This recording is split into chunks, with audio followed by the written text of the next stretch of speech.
নমস্কাৰ বসন্ত Sharma astrology YouTube চেনেললৈ আপোনালোকক স্বাগতম জনালো।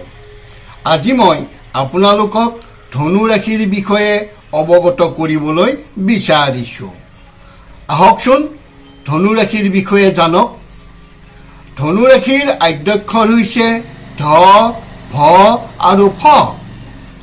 মূলা নক্ষত্ৰৰ 4 পাত, পূৰ্বহাৰা নক্ষত্ৰৰ 4 পাত আৰু উত্তৰহাৰা নক্ষত্ৰৰ 1 পাদেৰে ধনু ৰাশি গঠিত। ধনু ৰাশিৰ অধিপতি হৈছে বৃহস্পতি গুৰু। এই ৰাশিৰ জাতক জাতিকা জীৱ জন্তুৰ প্ৰতি দয়াশীল হয়, নৃত্য গীত প্ৰিয় হয়, বিনীত স্বভাৱৰ, ৰুচি সম্পন্ন, আনক সহায় কৰি ভাল পায়। এই ৰাশিৰ জাতক জাতিকা নানা প্ৰতিভা সম্পন্ন লোক হয়, মনোবাঞ্ছা পূৰ্ণ হয়।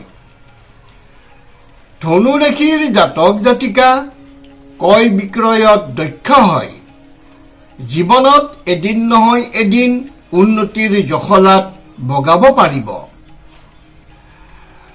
ধনু ৰাশিৰ জাতক জাতিকা পৰিৱৰ্তনশীল, এওঁলোকে কৰিব বিচৰা কাম সহজতেই কৰিব পাৰিব আৰু যি কাম কৰে তেওঁলোকে দৃঢ়তাৰে কৰে।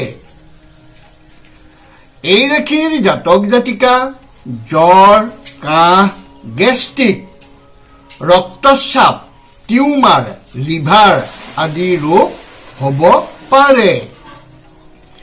এই ৰাশিৰ জাতক জাতিকা গায়ক, শিক্ষক, বীমা, বেংক, আইন, ব্যৱসায় আদিত সুখ্যাতি অৰ্জন কৰিব পাৰিব।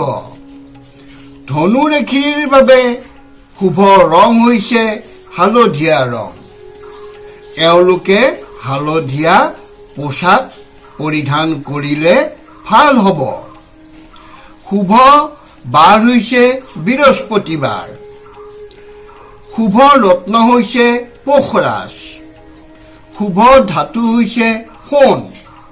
শুভ দিশ ঈশান দিশ আৰু শুভ সংখ্যা হৈছে 3 আৰু 8। আজি আপোনালোকে ধনু ৰাশিৰ বিষয়ে জানিব পাৰিলে। আশা কৰোঁ ভিডিঅ'টো চাই ভাল পালে। যদি ভাল পালে লাইক কৰিব, কমেণ্ট কৰিব আৰু শ্বেয়াৰ কৰিব। মোৰ ভিডিঅ'বোৰ পোনপটীয়াকৈ পাই থাকিবৰ কাৰণে ছাবস্ক্ৰাইব নকৰাকৈ নাথাকিব। ভগৱানে সকলোকেই মংগলে ৰাখক, তাৰে কামনাৰে ধন্যবাদ।